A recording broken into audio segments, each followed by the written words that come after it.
Hi there. Did you know that I, Lord Darkius von Friesenheimer, really like video games? Shocking, I know. But not all video games. There is one popular genre that I, in fact, do not really enjoy. Open world games. Yes, it's true. And for many reasons too. But long story short, I feel that a lot of these open world games share the same DNA. Like, they feel the same to play, if that makes sense. It kind of irks me that basically every AAA open world title is almost the same game, you know? I just wish that there was an open world game that did things differently, that could keep me engaged all the way to the end.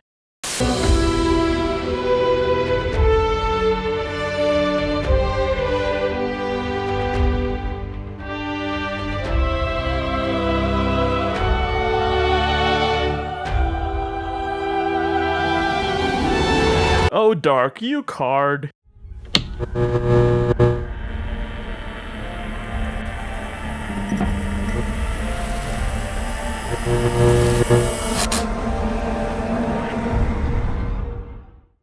Now, why Breath of the Wild is so good and my problems with open world games is a video for another day, so why am I bringing it up? Well, because of what I find so fascinating about this game, the world of ruined Hyrule. It may seem empty, but it's actually jam-packed with lore and content. But this video is not about Breath of the Wild. It's about another game that takes this aspect of it to the next level. Death Stranding. And now, with that rigmarole out of the way, it's time for my thesis statement. Death Stranding manages to create a rich and intriguing open world with nothing in it. How does it do that? Well, I'm glad you asked, 'cause I'm about to tell you. So sit back and relax as I show you why Death Stranding is a freaking masterpiece.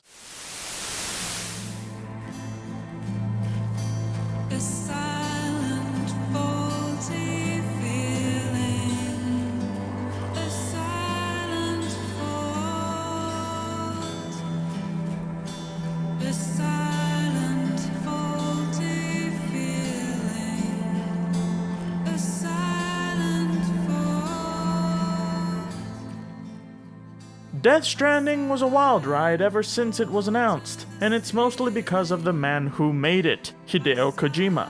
Kojima was working on a Silent Hill game with that's a hard name to say, Guillermo del Toro. Jesus. Kojima was working on a Silent Hill game with Guillermo del Toro that people were uber excited for, but got cancelled after Kojima and Konami's little scuffle. So, when Kojima announced that he's working again with Del Toro on a brand new project, and showed this trailer for it, the world all over reacted with excitement and confusion. Every trailer shown for Death Stranding just piled question on top of question, like any good trailer. Fans went fucking crazy. This was right after Silent Hills 2, where Kojima thoroughly flexed on us just how hard he can fuck with our brains. The trailers combined are 35 minutes of footage that tell you everything and nothing about this game. Like, Kojima, baby, you know I love you.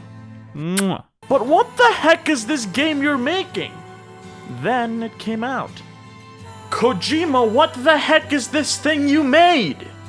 Kojima games are pretty heavy with their commentary, so you'd be forgiven for thinking that these trailers are allegories for what the game is about.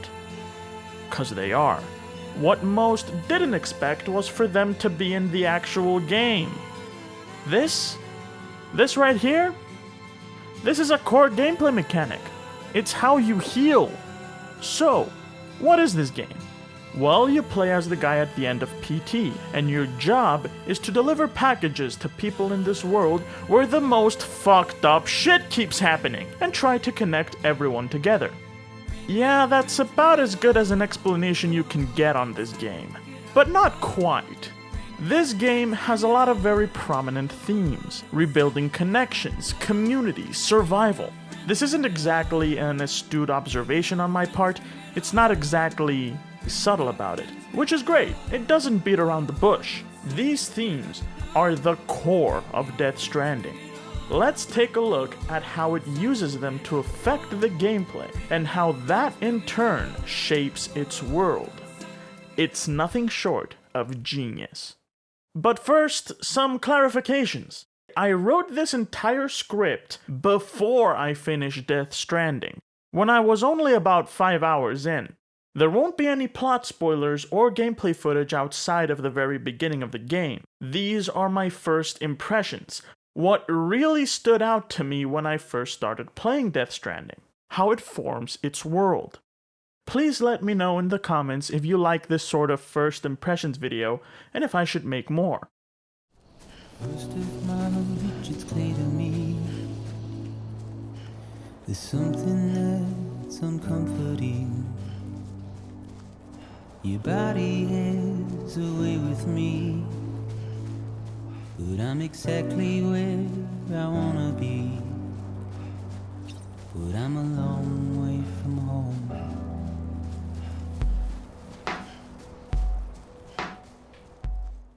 If you played any of the Metal Gear games, you know that Kojima will hit you with some serious shit, but isn't afraid to throw something ridiculous and silly at you once in a while.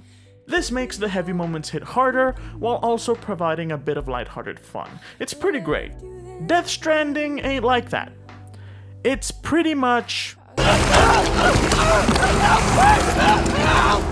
all the way through, which is fine, because Death Stranding is a post-apocalyptic story. There isn't much room for that. Such stories do it differently. Namely, they are often centered around hope. Friendly Neighborhood Bag Boy Rasputin made an amazing video that discusses this in greater detail that you should definitely check out, link in the description. There's good reason post-apocalyptic stories are so appealing. You can easily sympathize with their characters simply because of the horrible conditions they live under. Because of this, every decision they make has incredibly high stakes, because you want to see them succeed and survive, thus significantly heightening the feeling of hope when they do, and the feeling of despair when they don't. This sucks you in the world, and you become invested. The strongest post-apocalyptic stories are so good because they take advantage of this. Once again, Death Stranding takes this to the fucking extreme. This world isn't post-apocalyptic because of zombies or a fallout or whatever.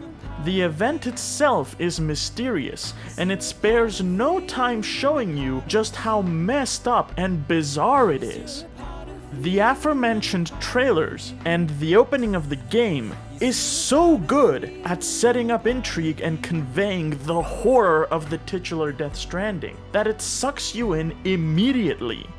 I found myself asking questions. I found myself feeling for these people. I found myself wanting to know more. I found myself becoming invested.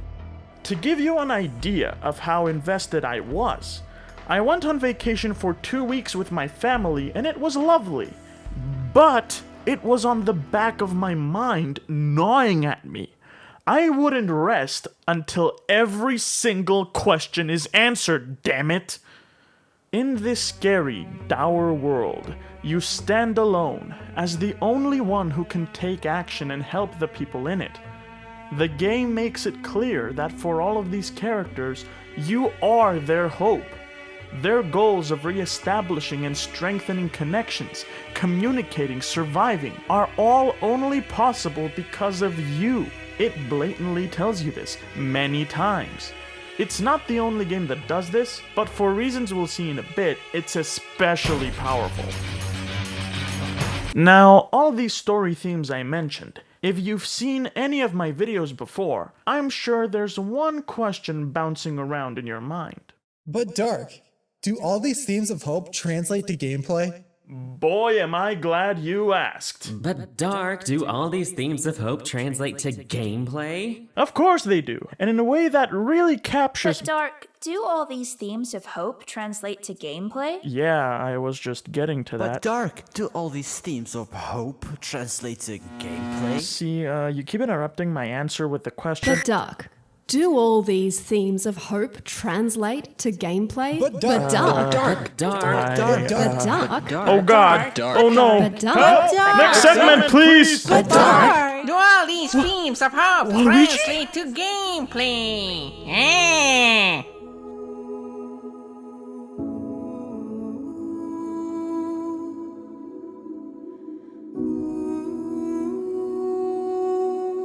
To answer this, I'd like to look into another interesting topic about Death Stranding. When it came out, I heard the term walking simulator being thrown about a whole lot. What I found quite intriguing was that it was mostly used as a criticism, like it's a negative.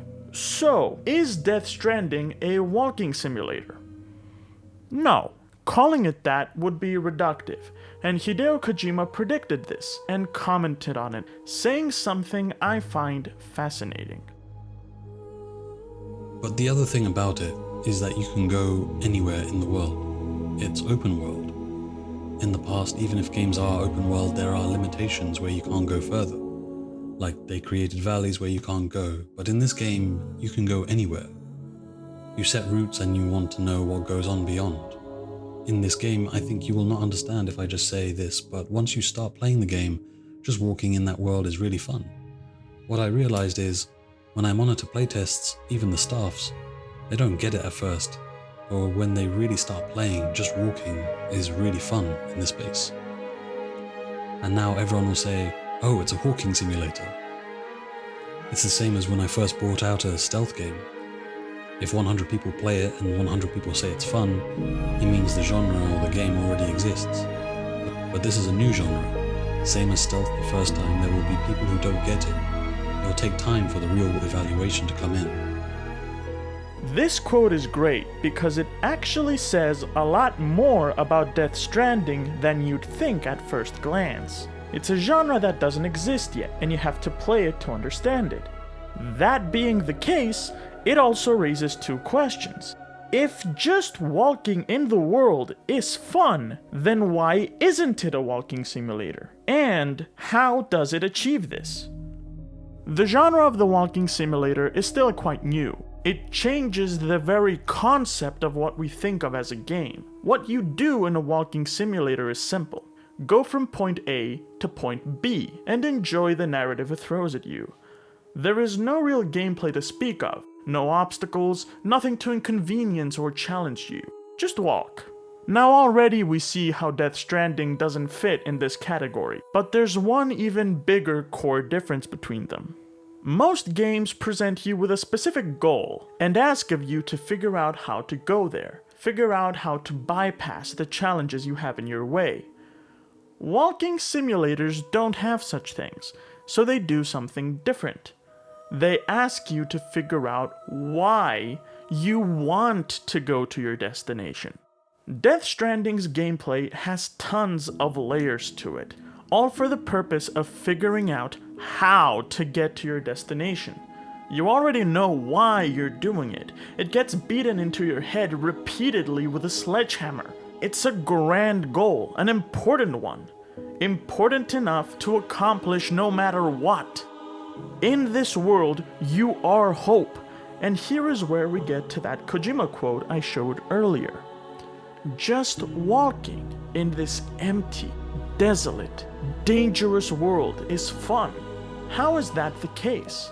How does it manage to do that? How is this empty world so full? Death Stranding is fun in a way I've legitimately never seen before. What it does is endow you with a sense of duty, a sense of purpose, the feeling that you have to keep moving, that you have to persevere. Its core themes are so prominent, so powerful, so compelling that just by doing that, everything gets amplified to ridiculous levels. It's a crazy experience that you will not truly understand unless you play it yourself. Every decision is important. Consequences feel real.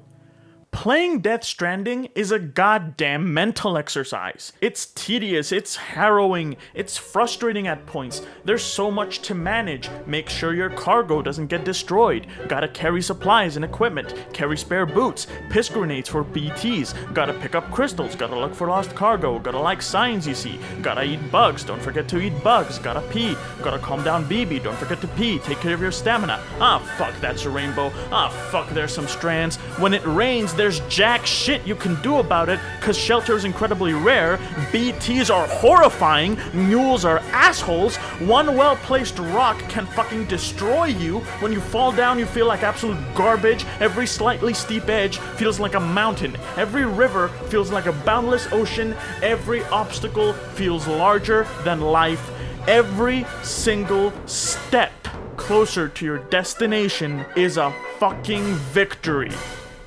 But you face all these things. You persevere. You carry on. Because you have to. And it's oddly fun.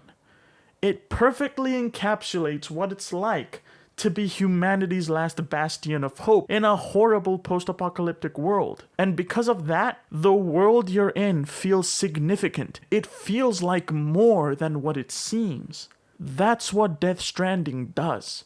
And that's why I think it's an amazing game. Now, is it for everyone?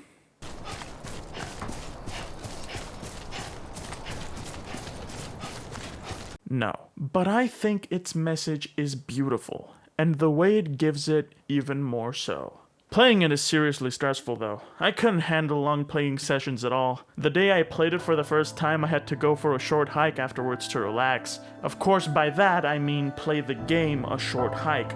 That is just 3 hours of pure, undiluted happiness. Did I finish it by the time this video is uploaded? Who knows? But what I do know is that Hideo Kojima truly made a moving experience. Also, you can literally make Sam do the Luigi taunt from Smash. This is the best game ever made! Hey y'all, thank you so much for watching. If you enjoyed it, then like, comment, subscribe, you know, the YouTube stuff. It really helps a lot. And if you really enjoyed it and want to support, then please consider signing up to my Patreon. You can also follow me on Twitter for funny tweets and video updates. And a huge thank you to all the wonderful people who lended their beautiful voices to this video. Check them out, they're all gonna be on the description below. Love ya, Darkfry out.